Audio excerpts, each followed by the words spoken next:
ठीक है, अब तीसरा इंफॉर्मेशन देखो, तीसरे और पहले को कंपेयर करो।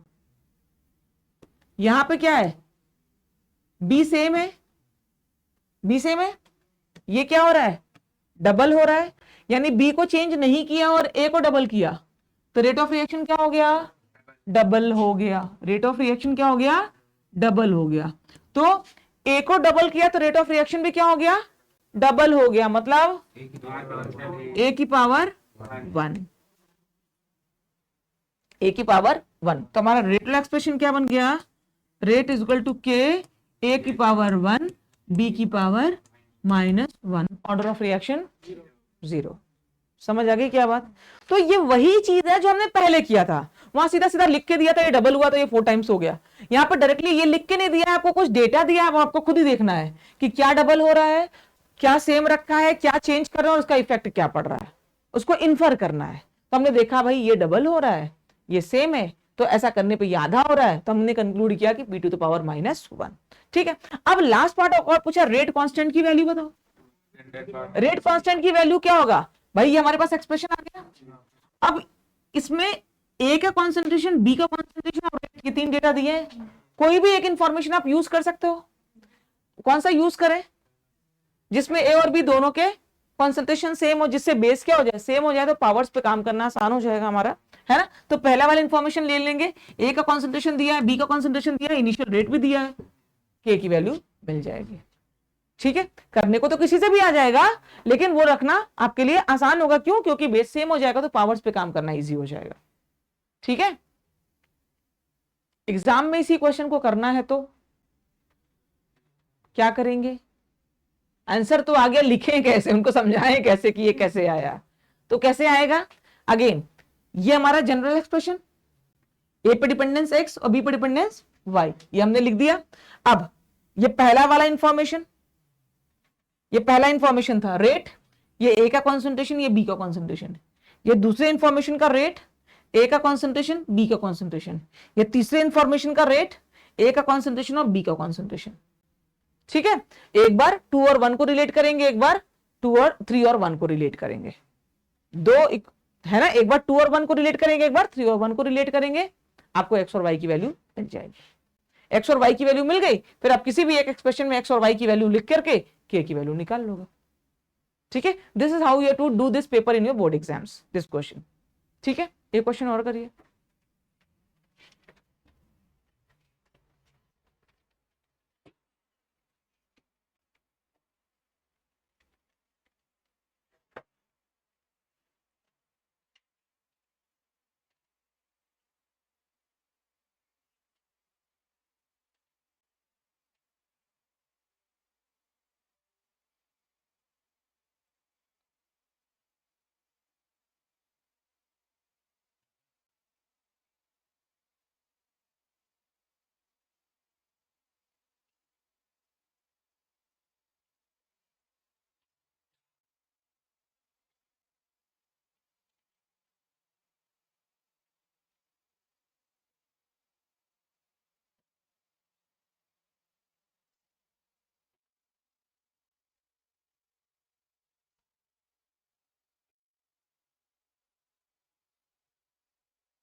आगे क्या क्या आया बोलो,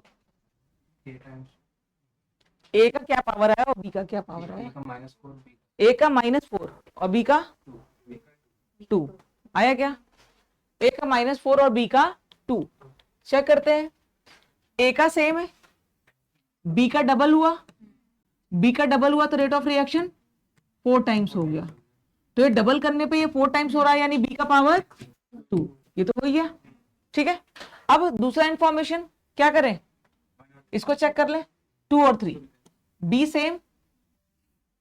सेम और ए डबल, बी तो सेम है, ए क्या हो रहा है, डबल हो रहा है, ए डबल हो रहा है तो रेट ऑफ रिएक्शन कितने टाइम्स हो रहा है, कम हो रहा है कि ज्यादा हो रहा है, कम हो रहा है, कितने टाइम्स कम हो रहा है, 1/16 टाइम्स। तो 16 टाइम्स बढ़ा तो पावर कितना आता है, 4, 16 टाइम्स घटा तो पावर -4, है ना, तो a टू द पावर -4, तो a टू द पावर -4 और b का स्क्वायर। ठीक है, तो रेट क्या हो जाएगा, आ गया ऑर्डर, ओवरऑल क्या आ गया -2।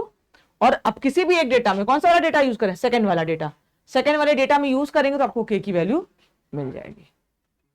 समझ आ गई क्या बात, कोई कंफ्यूजन नहीं है, एक और कर लो।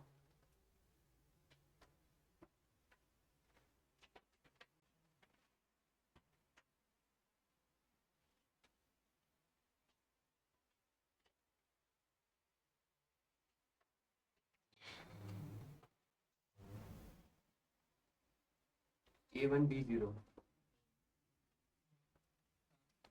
ए की पावर 1, भाई ए सेम है, बी क्या हो रहा है, डबल, बी डबल हो रहा है तो ये नो चेंज, यानी बी टू द पावर 0 आई गया।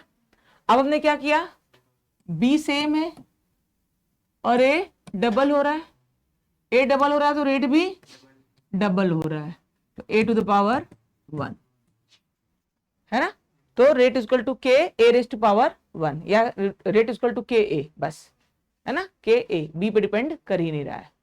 कर लेंगे क्या?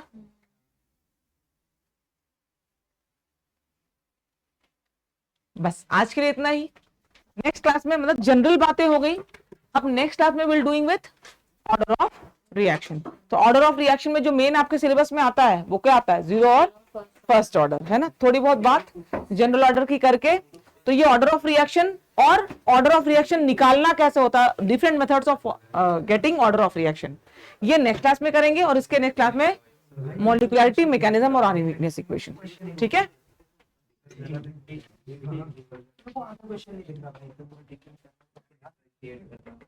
वो